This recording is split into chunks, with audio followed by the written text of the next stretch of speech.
الحمد لله نحمده ونستعينه ونستغفره ونؤمن به ونتوكل عليه ونعوذ بالله من شرور أنفسنا ومن سيئات أعمالنا من يهد الله فلا مضل له ومن يضلله فلا هادي له ونشهد أن لا إله إلا الله وحده لا شريك له ونشهد أن سيدنا ومولانا محمدا عبده ورسوله أما بعد فأعوذ بالله من الشيطان الرجيم بسم الله الرحمن الرحيم الحمد لله رب العالمين الرحمن الرحيم مالك يوم الدين إياك نعبد وإياك نستعين اهدنا الصراط المستقيم صراط الذين أنعمت عليهم غير المغضوب عليهم ولا الضالين.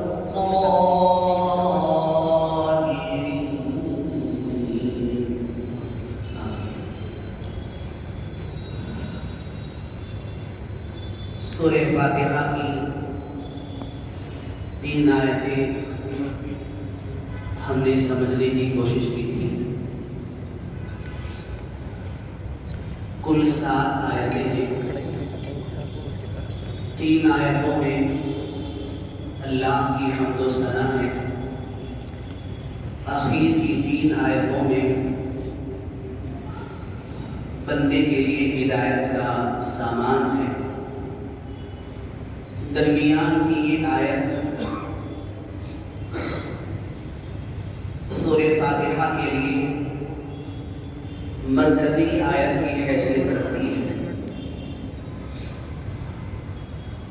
پورے قرآن کا خلاصہ سورہ فاتحہ ہے اور سورہ فاتحہ میں اہم ترین آیت ایاک نعبد و ایاک نستعین ہے، جس میں 2 باتیں ہیں. ایک عبادت کا تصور اور ایک استعانت کا اقرار. عبادت اللہ کے لیے ہے اور استعانت بندے کے لیے ہے. ایاک نعبد، گزشتہ جمعہ میں نے عرض کیا تھا ہم اے اللہ تیری ہی بندگی کرتے ہیں اور آئندہ بھی تیری ہی بندگی کریں گے.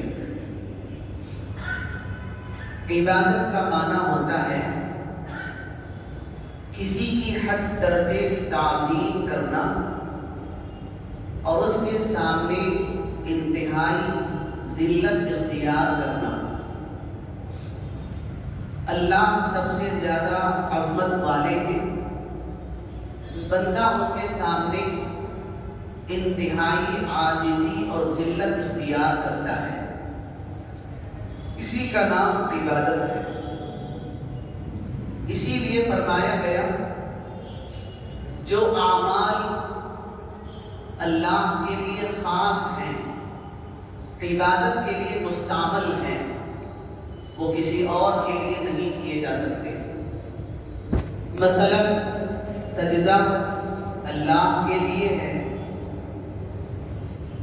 رکوع اللہ کے لیے ہے. اسی طرح اور بھی اعمال ہیں جو خالص اللہ کے لیے ہیں.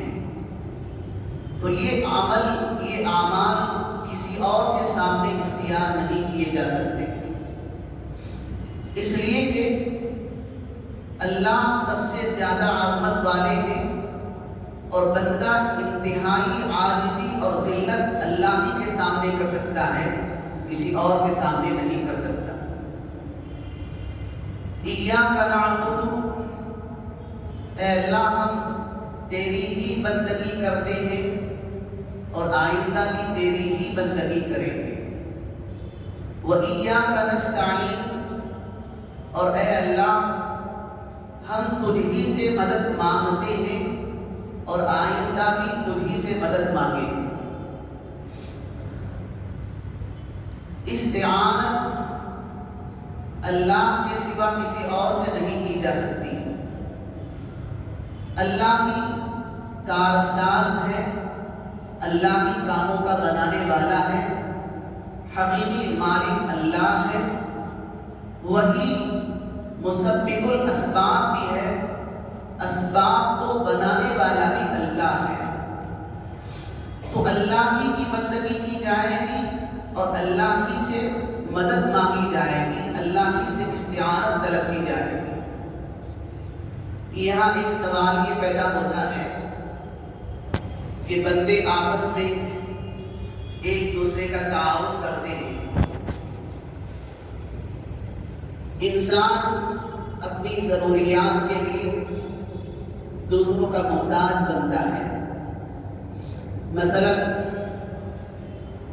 کپڑے پہننے کے لیے یہ تو نہیں ہو سکتا کہ ہر انسان کپڑا سی لے، یہ تو نہیں ہو سکتا کہ ہر انسان اپنے لیے مکان بنا لے۔ مکان بنانے کے لیے وہ دوسروں کی مدد طلب کرتا ہے، کپڑے سلانے کے لیے دوسروں کی مدد طلب کرتا ہے۔ یہ تو نہیں ہو سکتا کہ انسان غلہ خود اگائے، وہ اناج خریدنے کے لیے اپنی ضرورت پوری کرنے کے لیے دوسروں کی مدد طلب کرتا ہے۔ تو پھر اس کا کیا مطلب ہوا؟ دنیا میں اور بھی بہت سارے ایسے کام ہیں جو انسان ایک دوسرے کا تعاون کرتے ہوئے پورے کرتے ہیں، اور یہاں یہ کہا جا رہا ہے مسلمان یہ کہہ رہے ہیں اے اللہ ہم تیری ہی بندگی کرتے ہیں اور تجھ ہی سے مدد مانگتے ہیں۔ حضرات مفسرین کرام نے یہ جواب تحریر فرمایا ہے کہ ایک مسلمان وہ یہ یقین رکھتا ہے کہ دنیا میں جو بھی کام ہوتا ہے وہ حقیقت میں کرنے والا اللہ ہے، حقیقی فاعل، حقیقی کارساز اللہ ہے۔ کسی اور انسان سے جو مدد لی جاتی ہے وہ یہ سمجھ کر نہیں لی جاتی کہ وہ اس کام کا حقیقی فاعل ہے، قادر مطلق ہے، وہ مختار کل ہے، یہ سمجھ کر اس سے مدد نہیں لی جاتی۔ اور اللہ تبارک و تعالیٰ سے یہاں جو استعانت طلب کی جا رہی ہے، مدد طلب کی جا رہی ہے، وہ اس معنی میں ہے کہ اللہ حقیقی مالک ہے، حقیقی فاعل ہے، حقیقی کارساز ہے، کاموں کا بنانے والا حقیقت میں اللہ ہے۔ تو یہاں جو ایک دوسرے کا تعاون ہوتا ہے وہ امداد باہمی ہے، وہ استعانت میں داخل نہیں ہے۔ تو اس بات کو ذہن نشین کر لیا جائے کہ بحیثیت مسلمان ہم اللہ ہی کی بندگی کرتے ہیں اور اللہ ہی سے مدد مانگتے ہیں، اللہ کے علاوہ کسی اور سے مدد نہیں مانگتے۔ انسان آپس میں ایک دوسرے کا جو تعاون کرتے ہیں وہ کارساز کی حیثیت سے، حقیقی فاعل کی حیثیت سے نہیں، بلکہ آپس میں ایک دوسرے کا تعاون ہے۔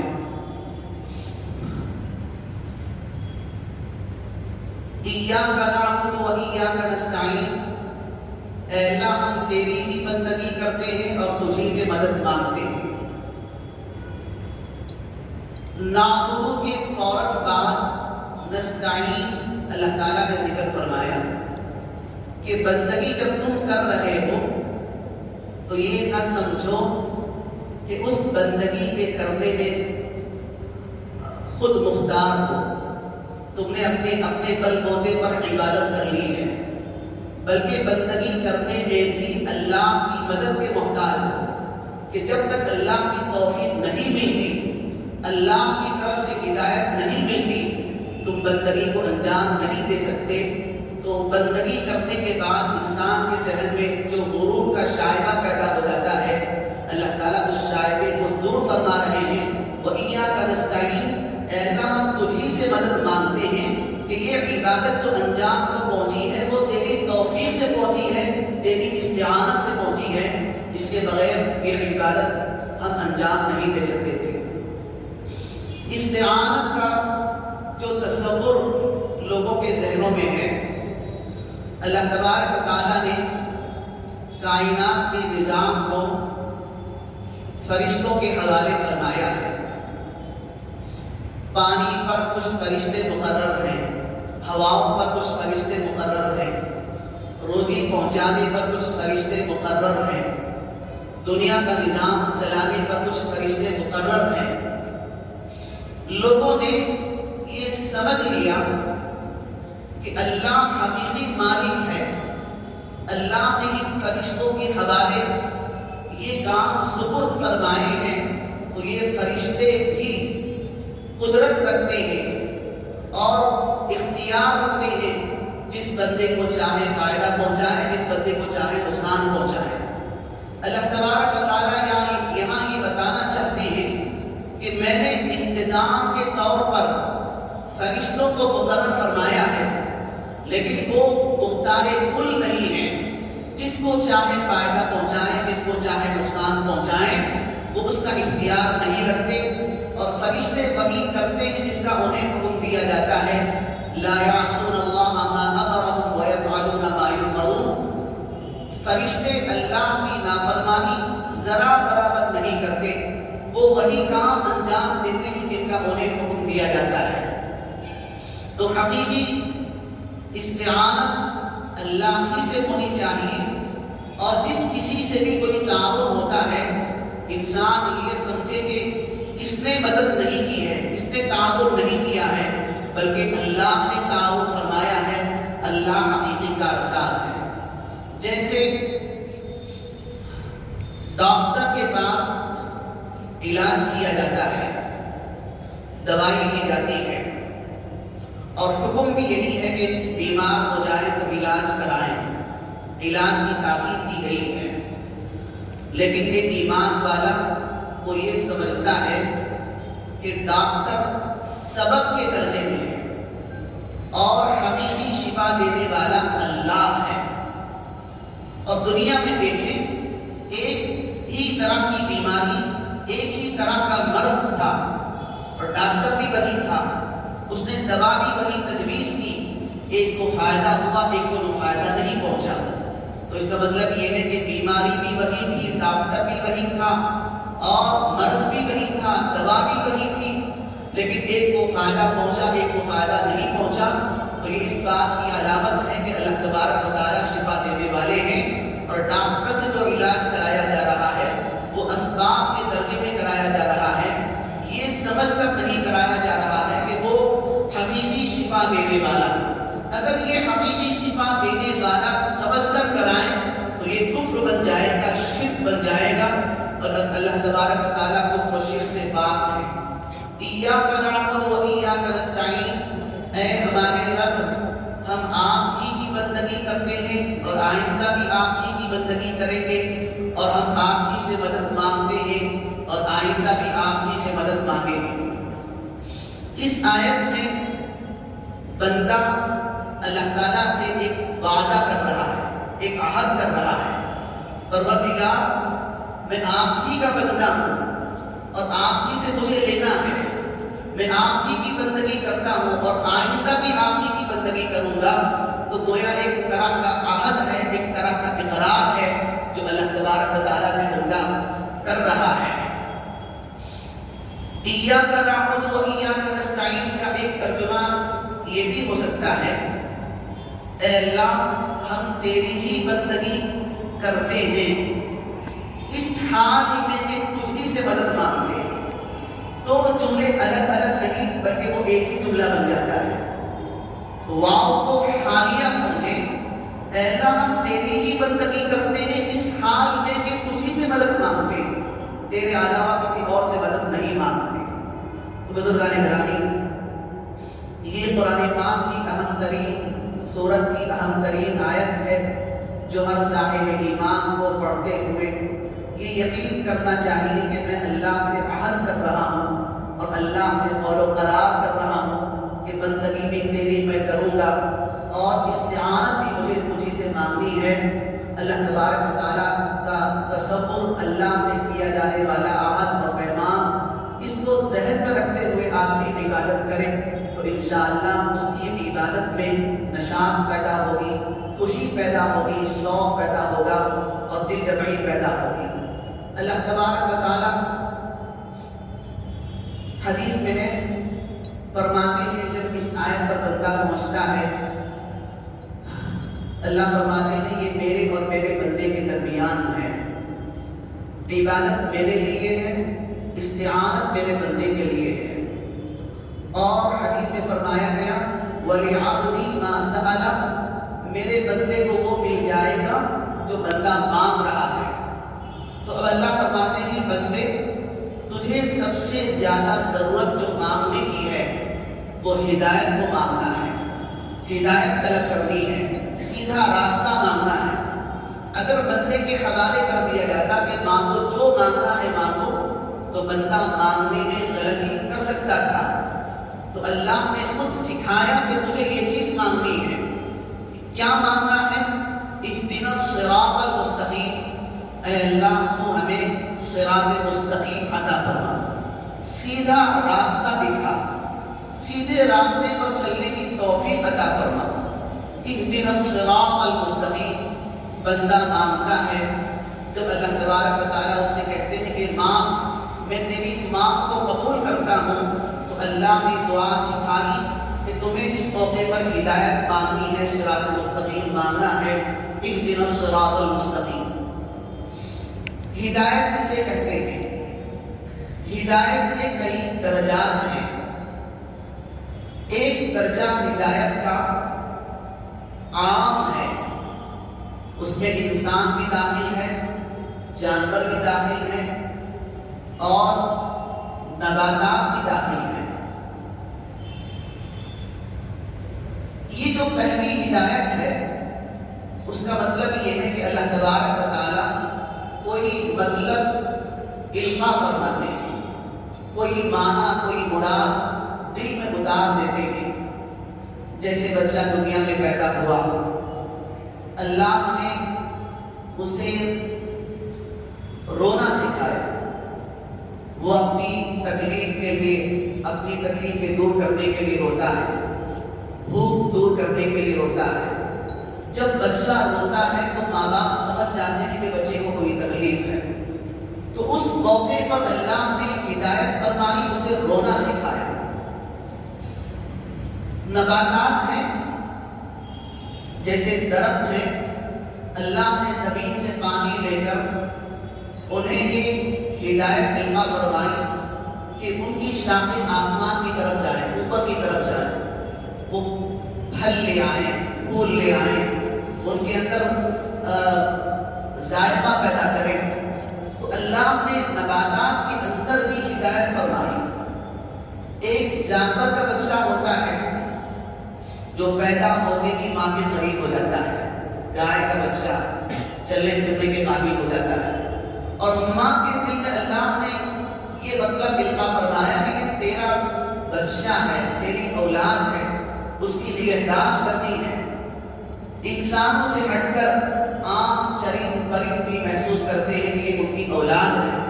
جب تک وہ اڑنے کے قابل نہیں ہو جاتے، ماں دانا کھلاتی ہے، انہیں پانی پلاتی ہے، ان کی پرورش کرتی ہے۔ تو یہ کون کر رہا ہے؟ یہ اللہ تبارک و تعالیٰ فرما رہے ہیں وَأَعْطَى كُلَّ شَيْءٍ خَلَقَهُ ثُمَّ هَدَى، اللہ نے ہر چیز کو پیدا فرمایا اور انہیں ہدایت دی۔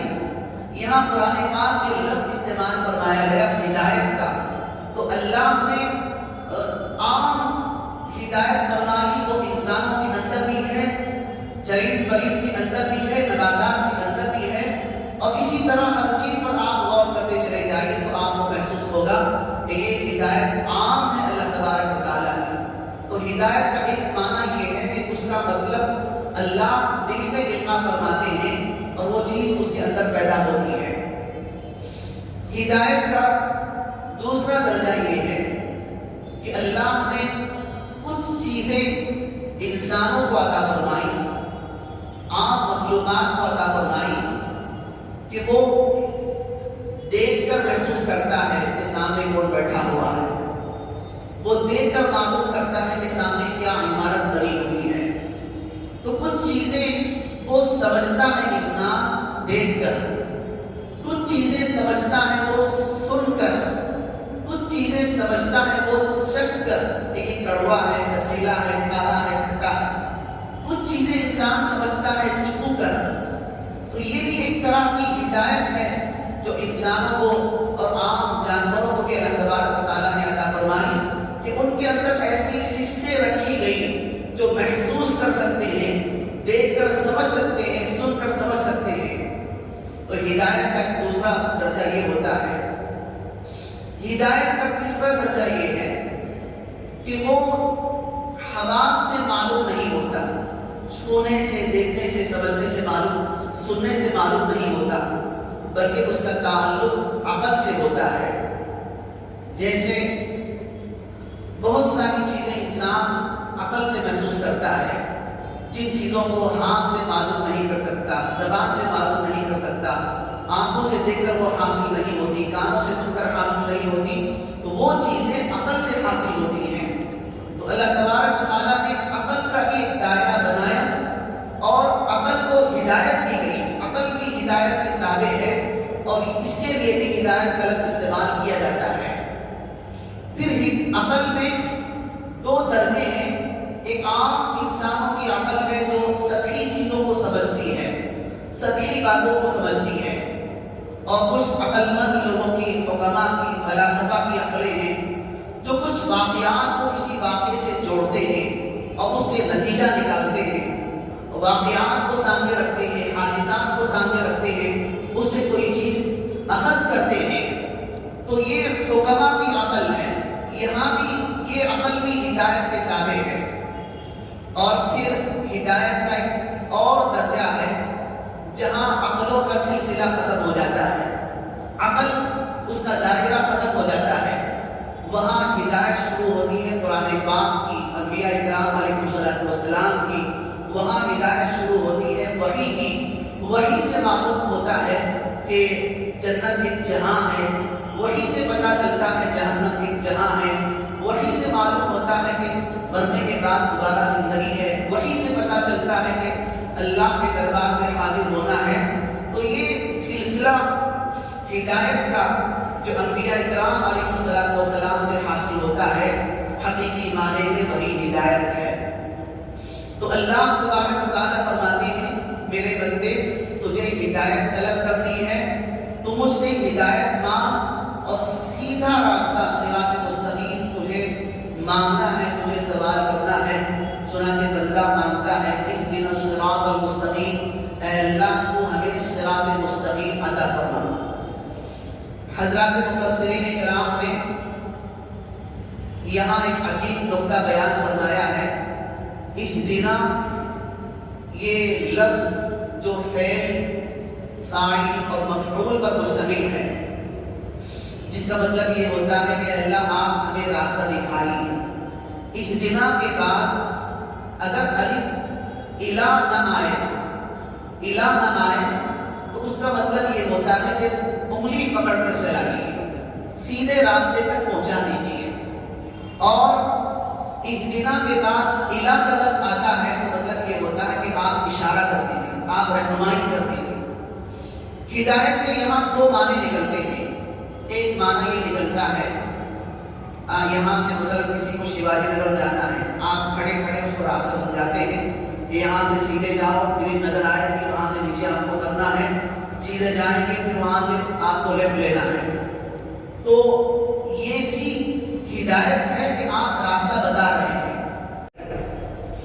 ہدایت کا دوسرا معنی یہ ہے کہ جب کوئی آدمی راستہ پوچھتا ہے تو آپ اس سے کہیے کہ مجھے بھی وہیں جانا ہے، چلو میں آپ کو آپ کی منزل تک پہنچا دیتا ہوں۔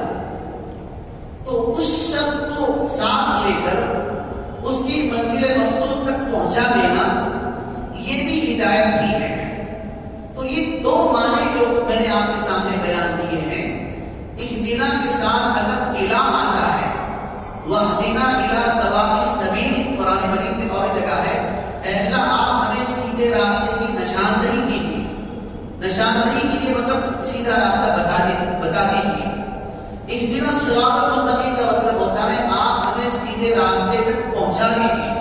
تو یہاں اللہ سے یہ طلب کیا جا رہا ہے, اللہ سے یہ مانگا جا رہا ہے میں خود چل نہیں سکتا, آپ انگلی پکڑ کر مجھے سیدھے راستے تک پہنچا دیجیے. تو قرآن مجید اللہ تبارک و تعالیٰ کا کلام ہے, اس کے اندر معانی کا ذخیرہ ہے. تو یہ بندہ یوں طلب کرتا ہے اہدنا الصراط المستقیم, پروردگار مجھے سیدھے راستے تک آپ پہنچا دیجیے. میں نے عرض کیا اہدنا کسے کہتے ہیں؟ صراط مستقیم سیدھا راستہ. صراط عربی میں راستے کو کہتے ہیں, مستقیم سیدھے راستے کو کہتے ہیں. صراط مستقیم کا مطلب یہ ہے, حافظ ابن قیم رحمۃ اللہ علیہ فرماتے ہیں صراط مستقیم وہ راستہ ہے جس میں پگ ڈنڈیاں نہ ہو, کجی نہ ہو. کجی کا مطلب ایک ہی راستہ, داہنا باہنا مڑنے کا کوئی سوال نہ ہو, چھوٹی چھوٹی راہ داریاں نہ ہو, ایک ہی راستہ ہو. صراط مستقیم میں یہ بھی شرط ہے کہ وہ راستہ ہموار ہو, چلنے والوں کے لیے کوئی دشواری نہ ہو. صراط مستقیم کے لیے شرط یہ بھی ہے کہ وہ راستہ مختصر ہو, زیادہ طویل نہ ہو. صراط مستقیم کی ایک شرط یہ بھی ہے کہ اس راستے کے علاوہ کوئی اور راستہ نہ ہو. تو 4 شرائط کے ساتھ جو راستہ پایا جائے گا اس کو صراط مستقیم کہتے ہیں. ایک یہ کہ وہ راستہ سیدھا ہو, راستہ ہموار ہو, اور پھر وہ راستہ مختصر ہو اور اس راستے کے علاوہ کوئی اور راستہ نہ ہو, اس کو صراط مستقیم کہا جائے گا. تو اللہ تبارک و تعالیٰ سے بندہ یہ مانگتا ہے اے اللہ جس راستے پر مجھے چلنا ہے وہ راستہ سیدھا, وہ راستہ ہموار ہو, اس راستے میں پگڈنڈیاں نہ ہو, گڑھے نہ ہو, پریشانی نہ ہو. اے اللہ اس وہ راستہ مختصر ہو, طویل نہ ہو کہ سفر میں رکا جائے.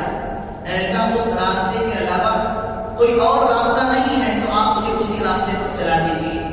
تو بندہ اللہ تبارک و تعالیٰ سے مانگتا ہے اے اللہ مجھے سیدھا راستہ عطا فرما, تجھ تک پہنچنے والا, تیری مرضی اور تیری رضا تک پہنچنے والا راستہ مجھے عطا فرما. صراط مستقیم کیا ہے؟ صراط مستقیم دین اسلام ہے, اللہ کا دیا ہوا دین ہے, اللہ کا بھیجا ہوا نظام حیات ہے.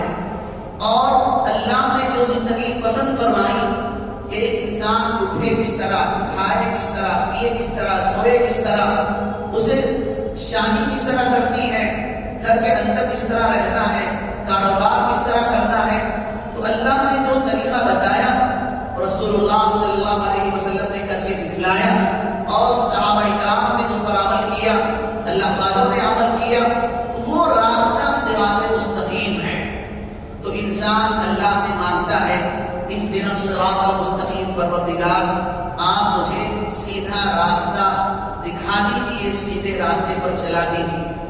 صراط الذین انعمت علیہم, اے اللہ اس راستے پر چلائیے جس راستے پر چل کر آپ کے خاص بندے آپ کے انعام کے مستحق ہوئے. صراط الذین انعمت علیہم, ان لوگوں کا راستہ جن پر آپ نے انعام فرمایا ہے ان کے راستے پر چلائیے. اللہ نے کن لوگوں پر انعام فرمایا؟ وہ 4 قسم کی جماعتیں ہیں, من النبیین والصدیقین والشہداء والصالحین. نبیوں کا راستہ, شہداء کا راستہ, صدیقین کا راستہ, صالحین کا راستہ. یعنی اس راستے پر انبیاء بھی چلے ہیں, شہداء بھی چلے ہیں, اور صدیقین بھی چلے ہیں, صلحاء بھی چلے ہیں. مطلب یہ ہوگا کہ وہ جو راستہ اللہ سے ہدایت کا انسان طلب کرتا ہے اس راستے پر چلنے والا وہ اکیلا نہیں ہے بلکہ ایک بہت بڑی جماعت انبیاء کی اس کے راستے سے گزری ہے، شہداء کی، صدیقین کی، صلحاء کی اسی راستے سے گزر رہی ہے، تو اس راستے کا وہ اکیلا تنہا مسافر نہیں ہے بلکہ بہت ساری جماعتیں اس کے ساتھ شریک ہیں۔ تو اللہ تبارک و تعالیٰ سے بندہ طلب کرتا ہے، اے اللہ مجھے سیدھا راستہ عطا فرمائیے، وہ راستہ جن پر آپ نے انعام فرمایا ان لوگوں کے راستے پر چلائیے، انبیاء کا، صدیقین کا، شہداء کا، صالحین کا راستہ۔ بزرگان گرامی، انبیاء کرام علیہ السلام اس راستے سے چل کر اللہ تک پہنچ گئے، اور قیامت تک آنے والی 3 جماعتیں اس راستے پر چلتی رہیں گی۔ شہداء چلتے رہیں گے، صدیقین چلتے رہیں گے، صلحاء چلتے رہیں گے۔ مطلب یہ ہے کہ میں اکیلا اس راستے کا مسافر نہیں ہوں بلکہ ان لوگوں کے ساتھ مجھے مل کر چلنا ہے۔ اے اللہ ایسے راستے پر آپ مجھے چلائیے۔ غیر المغضوب علیہم ولا الضالین، ان لوگوں کے راستے سے مجھے بچا لیجیے جن پر آپ کا غضب نازل ہوا، اور ان لوگوں کے راستے سے بچا لیجیے جو راستہ گم کر چکے، راستے سے ہٹ چکے، راستہ بھٹک چکے، ان لوگوں کے راستے سے بچا لیجیے۔ مغضوب کون ہیں؟ جن پر اللہ کا غضب نازل ہوا، وہ یہودی ہیں، یہود ہیں۔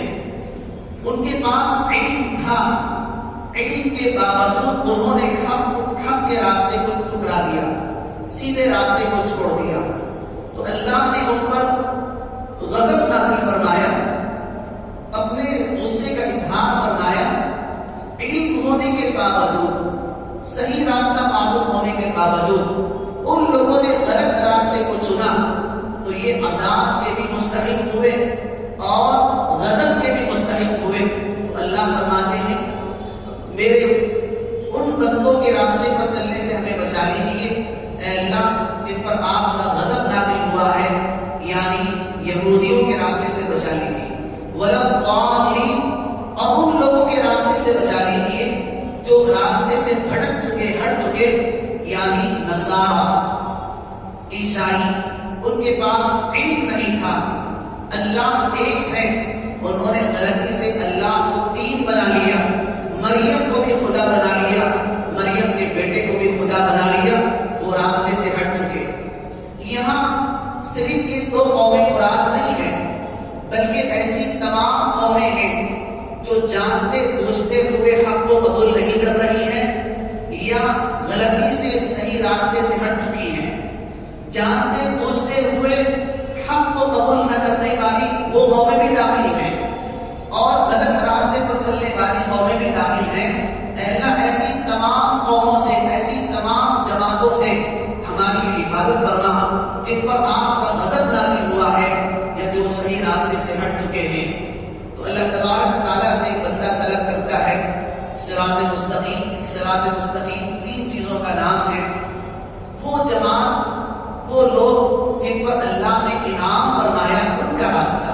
سب سے پہلی چیز جس کو طلب کیا گیا ہے انعام یافتہ لوگوں کا راستہ، اور پھر اللہ سے مانگا گیا ہے ان لوگوں کے راستے سے بچا لیجیے جن پر غضب نازل ہوا ہے، اور ان لوگوں کے راستے سے بچا لیجیے جو راستہ گم کر چکے ہیں، بھٹک چکے ہیں۔ تو یہ 3 چیزیں جہاں پائی جاتی ہیں وہ صراط مستقیم بنتا ہے۔ اس سورت کے اختتام پر آمین کہنا مستحب ہے، مسنون ہے، سنت ہے۔ یہاں ایک مسئلہ یہ سمجھ لیں کہ آمین کہنا سنت ہے، ہمارے درمیان اختلاف کا ماحول، انتشار کا ماحول، لڑائی جھگڑے کا ماحول، اور ہر شخص یہ سمجھتا ہے کہ میں حق پر ہوں، سامنے والا غلط ہے۔ ایک طویل سلسلہ لڑائیوں کے درمیان ہمارا گزر چکا، جس کو جس طرح کہنا ہو کہہ لیں۔ بعض لوگ آمین آہستہ کہنا پسند کرتے ہیں تو آہستہ کہہ لیں، اور جن کو زور سے کہنی ہو زور سے کہہ لیں۔ کہنے کی گنجائش تو ہے، لیکن اس پر لڑنا یہ غلط ہے۔ 70 سال آزادی کے ہمارے ملک میں مکمل ہو چکے ہیں۔ 70 سالوں میں مسلمانوں نے کیا منصوبہ بنایا، کیا کامیابی حاصل کی؟ انہوں نے نے اس مقصد کو سامنے رکھ کر زندگی گزاری. ذرا سوچئے 70 سال کا طویل زمانہ ہمارے پاس قومی اعتبار سے کتنے اسکول ہیں، کتنے کالجز ہیں اور کتنی یونیورسٹیاں ہیں، کتنی میڈیکل کالجز ہیں. یہ حقیقت ہے کہ ہم لوگ مسلکی چیزوں میں الجھے رہے. آمین زور سے ہونی ہے یا آہستہ ہونی ہے، اس پر خوب بحثیں ہوئی. رفع یدین کرنا ہے کہ نہیں کرنا ہے، اس پر خوب بحثیں ہوئی.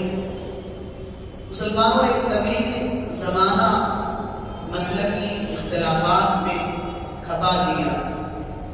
کوئی پلان، کوئی منصوبہ مستقبل کے لیے نہیں بنایا. مسلمانوں سے ہٹ کر عیسائی حضرات، آپ ذرا سوچئے کہ کون سا قریہ ایسا ہے جہاں ان کی اسکول نہ ہو، جہاں ان کی کالج نہ ہو. حالانکہ مسلمانوں سے بہت کم تعداد میں ہیں. ان کے پاس ایک گول ہے، ایک منصوبہ ہے، پلان ہے، اور اس گول کے تحت وہ حضرات کام کر رہے ہیں. مسلمان مسلکی چیزوں میں الجھے اپنی طاقتیں، قوتیں ضائع کر دی، برباد کر دی. ان چھوٹی چھوٹی چیزوں میں کچھ بڑا مسئلہ نہیں ہے، زیادہ سے زیادہ مستحب ہے، زیادہ سے زیادہ مسنون ہے. فرض تو نہیں ہے، حرام تو نہیں ہے. انگریز کا دور تھا، ایک مقدمہ آیا، مسلمانوں ہی کا مقدمہ تھا. کچھ لوگ یہ کہہ رہے تھے کہ آمین زور سے ہونی چاہیے، کچھ لوگ یہ کہہ رہے تھے آمین آہستہ ہونی چاہیے. اور اس پر لڑائی ہوئی تھی، ہنگامہ ہوا تھا. جج کے پاس مقدمہ پہنچا. انگریز جج تھا، اس نے سنوائی کی تاریخ مقرر کی. اگلی تاریخ پر جب سنوائی کی، فیصلہ ہونا تھا، تو دونوں فریقوں کو وہ بلایا اور اس نے ایک عجیب و غریب فیصلہ سنایا. اس نے کہا کہ میں انگریز ہوں، عیسائی ہوں، میں نے مسلمانوں کے مذہب کا تھوڑا سا مطالعہ کیا ہے. جو مقدمہ میرے پاس آیا، کچھ لوگ آمین آہستہ کے لیے لڑ رہے ہیں، کچھ لوگ زور سے کہنے کے لیے لڑ رہے ہیں. میں نے قرآن حدیث کو اٹھا کر دیکھا تو میں نے یہ پایا کہ آمین آہستہ بھی ہے، آمین زور سے بھی ہے، آمین بالسر بھی ہے، آمین بالجہر بھی ہے. لیکن میں نے یہ نہیں پایا کہ آمین بالشر، کہ لڑائی کے لیے تو آمین کہی جائے گی، آمین پر لڑائی ہو، میں نے یہ کہیں نہیں پایا. میں دونوں فریق کو سزا دیتا، دونوں فریق کو میں مجرم قرار دیتا.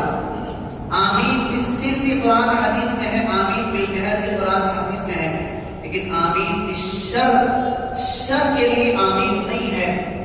لہذا دونوں مجرم ہوں. بزرگان گرامی، بہت سوچنے سمجھنے کی بات ہے.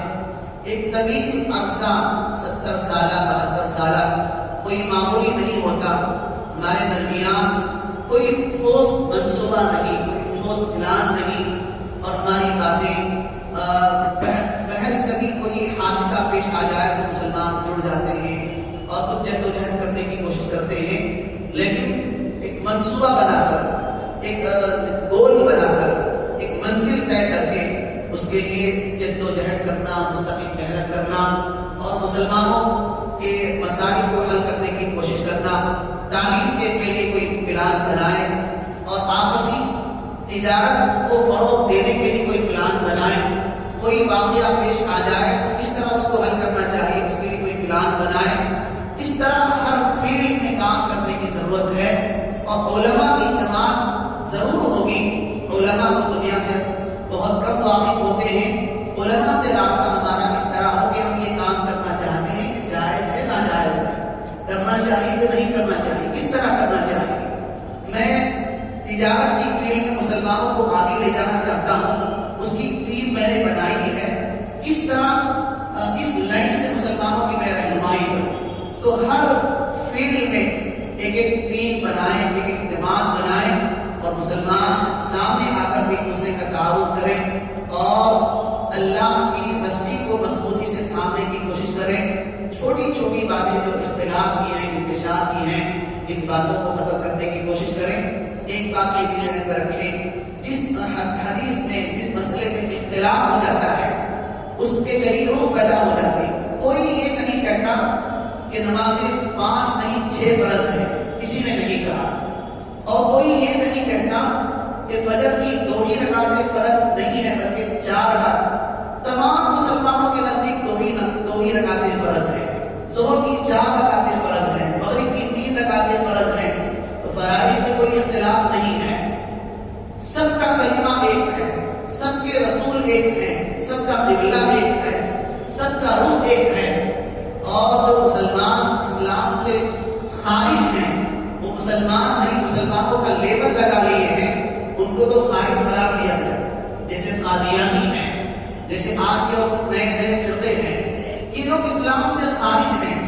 باقی تمام مسالک جتنے بھی ہیں، چاہے وہ دیوبندی ہو، چاہے وہ بریلوی ہو، چاہے وہ سلفی ہو، اہل حدیث ہو، چاہے جماعت اسلامی ہو یا کوئی اور بھی ہو، جن کو علماء نے اسلام کے اندر قرار دیا کہ اسلام کے دائرے میں ہیں، مسلمان ہیں، تو ہم آپس میں ایک ہونے چاہیے۔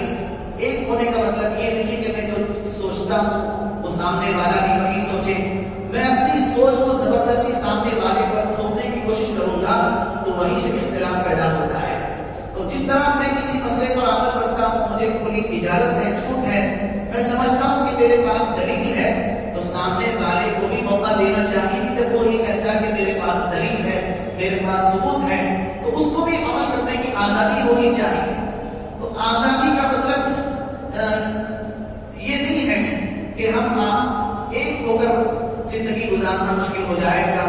ہر ایک کی سوچ اپنی جگہ ہو، لیکن سب کے سب مسلمان ہو، ایک دوسرے کا احترام کریں، ایک دوسرے کی عظمت کریں، ایک دوسرے کی عزت کریں، ہم اپنی خیر خواہی سے پیش آئیں، تو انشاءاللہ مسلمان الگ الگ مسلکوں میں رہ کر بھی ایک ہو سکتے ہیں۔ اللہ توفیق عطا فرمائے، اللہ تبارک و تعالیٰ قرآن پاک کے اس سلسلے کو جاری و ساری فرمائے۔ سورہ فاتحہ کی تفسیر الحمدللہ آج مکمل ہوئی ہے۔ اللہ ہدایت سے ہم سب کو مالا مال فرمائے، اللہ تعالیٰ صراط مستقیم پر چلنا آسان فرمائے، اللہ تعالیٰ ہم سب کو دنیا آخرت کی سعادت و بھلائیاں نصیب فرمائے۔ الحمدللہ رب العالمین۔